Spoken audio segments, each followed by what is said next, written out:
In the idyllic ancient town of Bedburg, Germany, fairy tales of fantastical beasts and monsters of folklore and legend have been passed down from generation to generation for the imaginative minds of young children hoping for a glimpse into the magical world that surrounds them.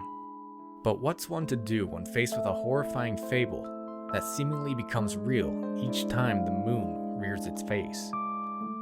Join me in this episode as we delve into the dark history surrounding the Beast of Bedburg.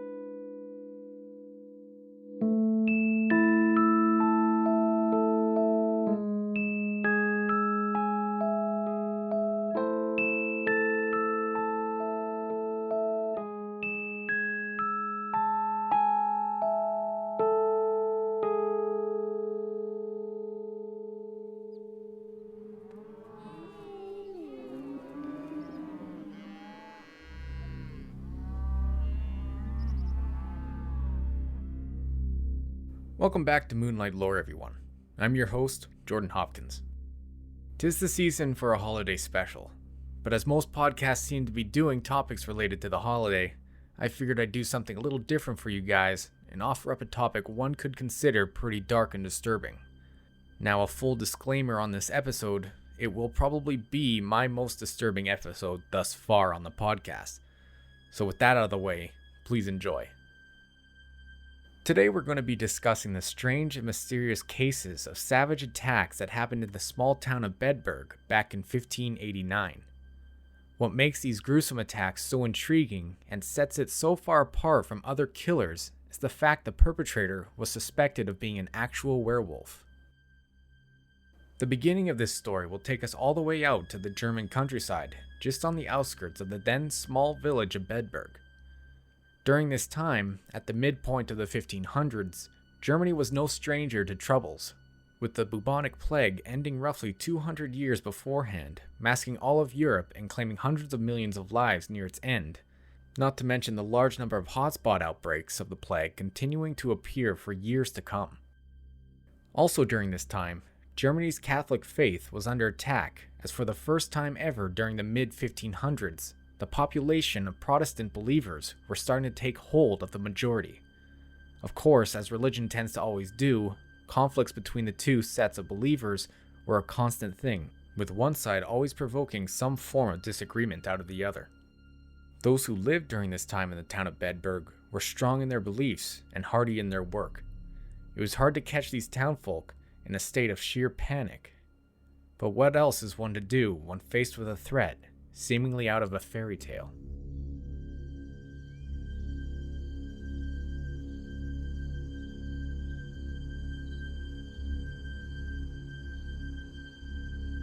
In the early fall of 1589, local farmers just outside the small town headed out on their early morning routine of checking their land and their valued cattle out in the fields.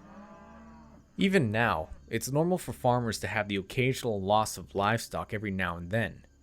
But during this fall in 1589, the deaths of the farmers' valued livestock and the potential loss of their livelihood started to become a common topic of discussion around town. Night after night, the town was plagued with terrible cattle mutilations the farmers would then find the following morning. Of course, during this time in Germany's history, large wolves were prevalent in the forests of the country, and from what the townsfolk, local hunters, and farmers could tell, these savage bestial attacks were evident of a wolf or bear being in the area. At this point, not wanting to lose any more cattle or livestock to the hungry cravings of a wolf or bear, the farmers and hunters of the town decided to establish their own sentry watch. Each night, volunteers would remain awake and patrol the town and surrounding farmland to try and get an idea of what they were dealing with. Nowadays, I don't believe Germany has bears currently living in its wild forests, and only recently have wolves begun returning back into the country, but back in the 1500s, both were prevalent in the surrounding woods outside of Bedburg, and by knowing whether it was a bear or wolf behind these attacks, the people of this small town would gain a better understanding of how to stop it. It wasn't until a few nights later that somebody would finally spot the creature walking on all fours in the tall grass, creeping towards a small herd of cattle. The one who first spotted it knew it was a wolf, but it seemed to be alone, which seemed odd as majority of the time wolves roam in packs, but in this case, it was just a solitary wolf. The man who spotted the wolf was able to quickly chase the beast away, and by next morning, news had already spread about the large wolf seen in the night. Hunting parties now would be formed and would head out into the surrounding woods, but they would come back with little to no luck in actually finding the wolf. On those rare times they believed they might have spotted it, it would simply vanish and slip through their fingers. Best they figured was to continue to stay vigilant for the right opportunity to take the beast down. Of course, this never happened, and the cattle mutilations continued to occur and intensify in regards to the number of killings happening each night and increasing in savagery, until one day, the cattle killing ceased, and the townsfolk of Bedburg became its new target.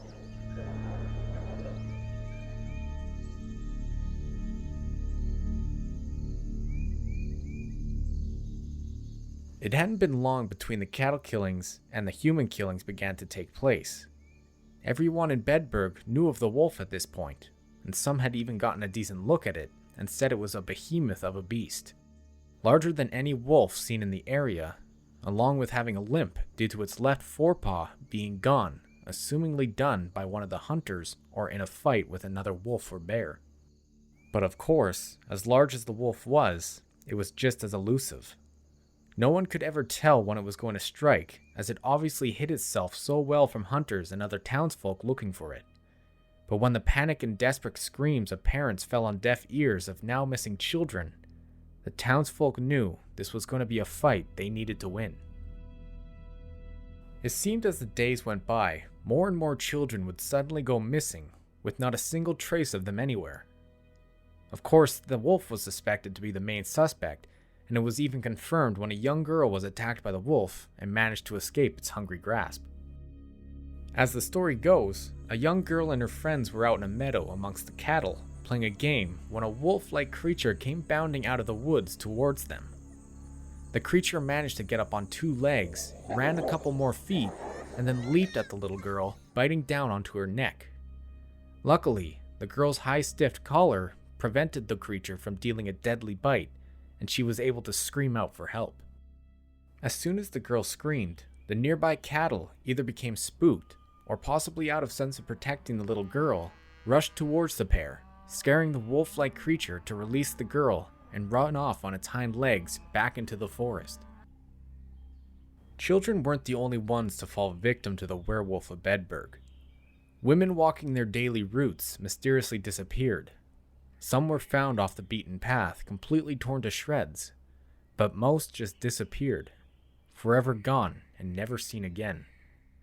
It was during this time the population of the town wasn't large by any means, maybe a few hundred people, so with multiple women and children going completely missing, it certainly made a considerable dent in the local population. People were aware of the wolf-like man after multiple accounts from witnesses saying they had seen the wolf walk upright on 2 legs like a man.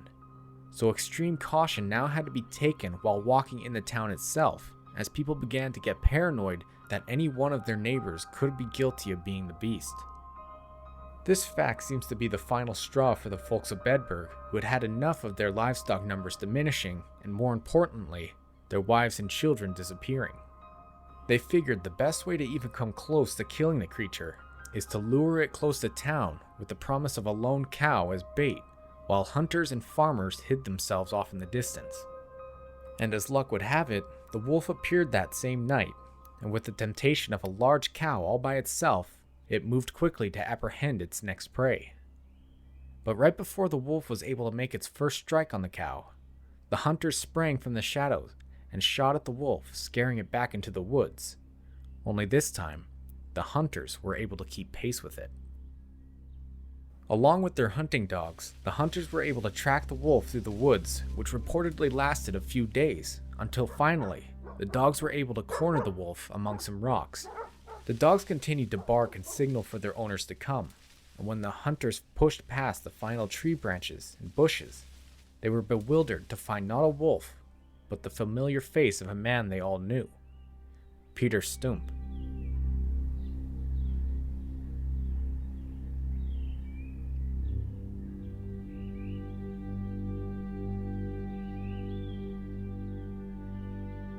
On his free time, Peter Stump, a well-liked and respected wealthy farmer, would go out on the occasional daily stroll throughout town, conversing and spending time with the other townsfolk and farmers he would meet along his route. And at times, his children, a young girl and boy, would accompany him into town to meet their own friends, and where they would stay until called back home by Peter. When the cattle killings began in Bedburg, Peter was always around to talk with the other farmers, trying to console or offer guidance in what they should do. And with Peter's considerable wealth, it gained him a certain amount of influence among his peers, to which they would respect and follow his advice. People found Peter to be a perfectly pleasant man with 2 well-behaved children, though no one truly knew his wife very well as she died soon after their children were born. And to most, they saw Peter as a single father, trying his best to raise his children and care for his farm. And no one really suspected Peter of any wrongdoings during the strange attacks. He was always compassionate to those who lost their cattle or sheep, and even during the escalation of attacks moving on to humans, he was always there to comfort the mourners of the lost and dead women and children. Looking back, the people of Bedburg realized how twisted and truly sadistic Peter Stump must have been behind the mask. And as the hunters marched Peter back into town, a crowd formed in astonishment and disbelief that someone so well known and respected could have had any possible involvement in the attacks and disappearances. With so much disbelief among most, they determined the figure in front of them was simply a trick by the devil, and marched over to Peter's home to see if he was there. Of course, they only found his daughter, and when they searched around town and didn't find the real Peter, they realized this monster standing among them was in fact their longtime neighbor. Now believing Stump was a real living werewolf among men, he was immediately turned on by his fellow townsfolk, and a trial to determine his guilt began. I'm not sure how the judicial system in the 16th century Germany must have been like, but regardless of the procedure, it was resolved that Peter Stump was guilty of the crimes after extensive torture sessions and was sentenced to death soon afterwards.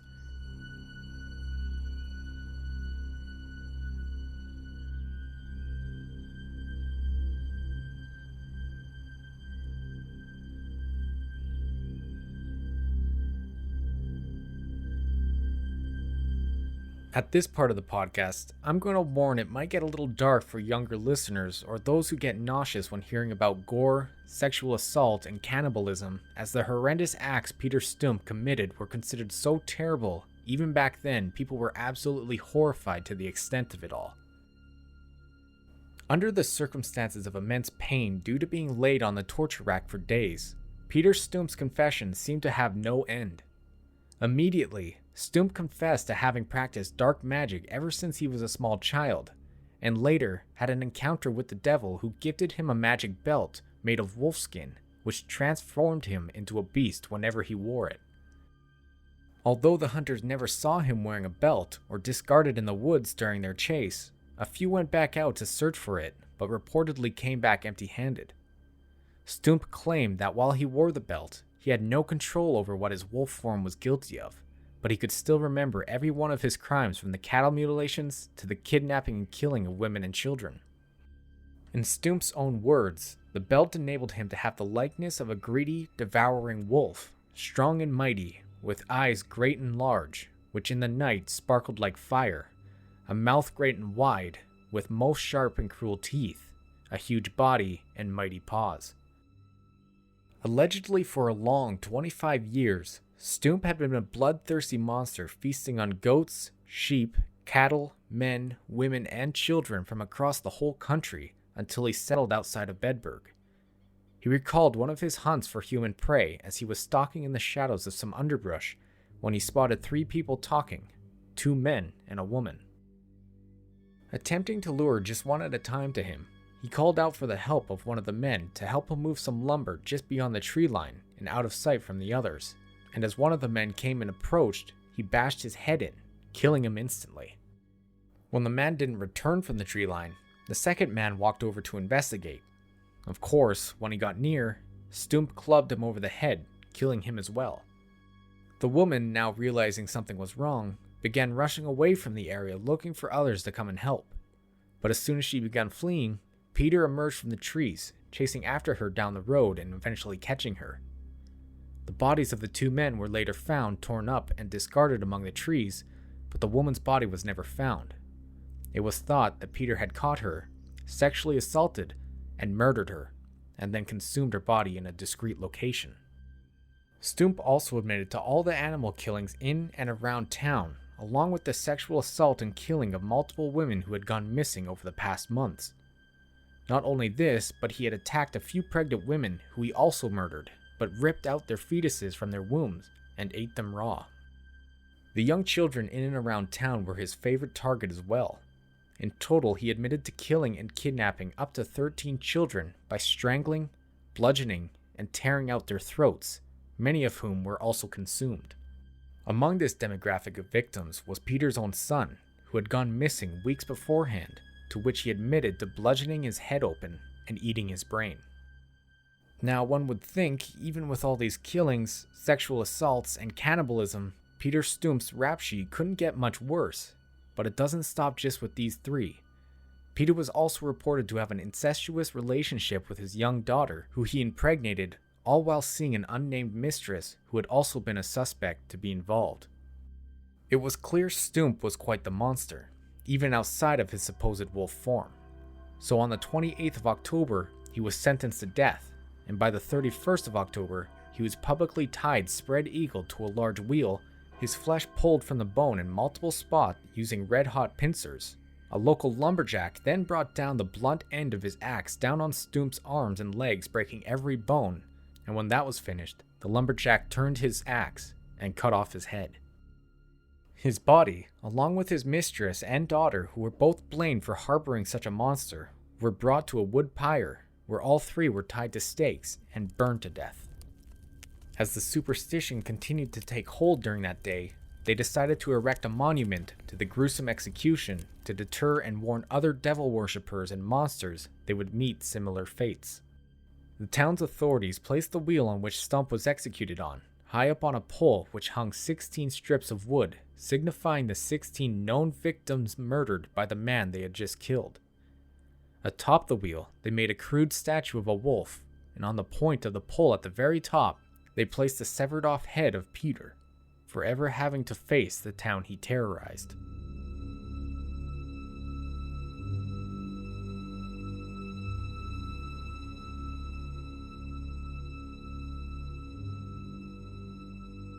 It's unclear if the events of this story really did take place the way it was described.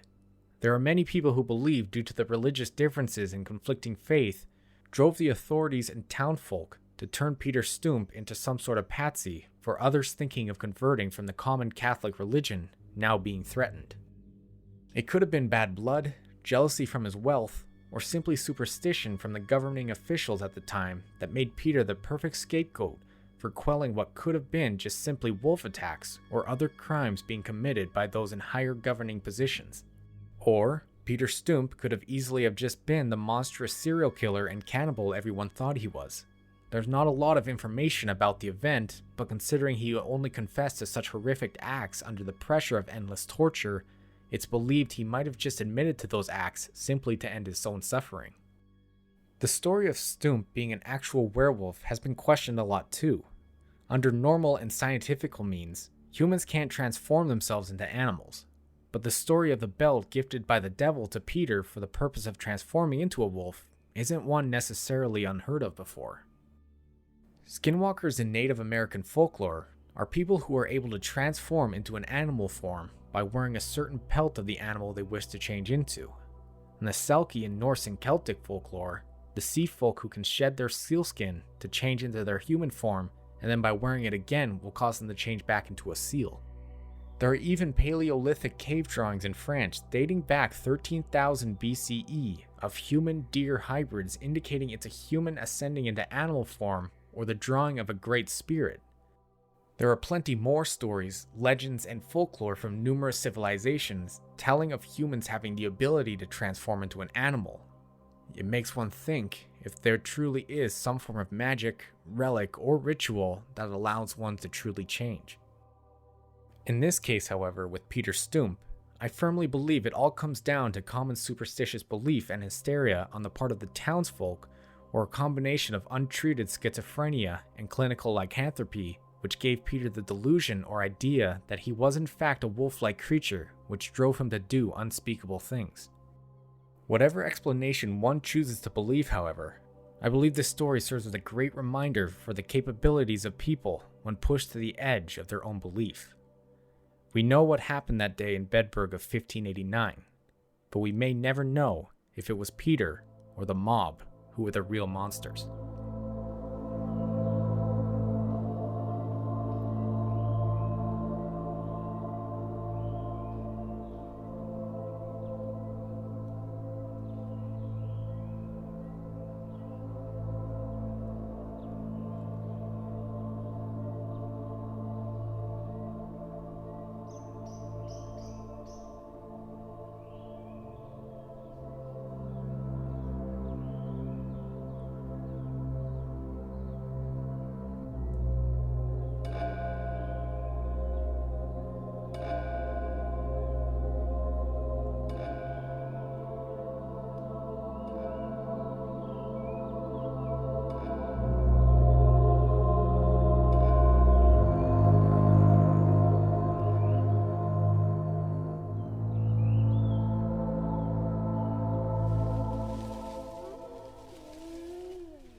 Hey there everyone, I just wanted to jump in here to wish you all a very happy holiday, and I hope you all have a special time this year, even with what's all been going on.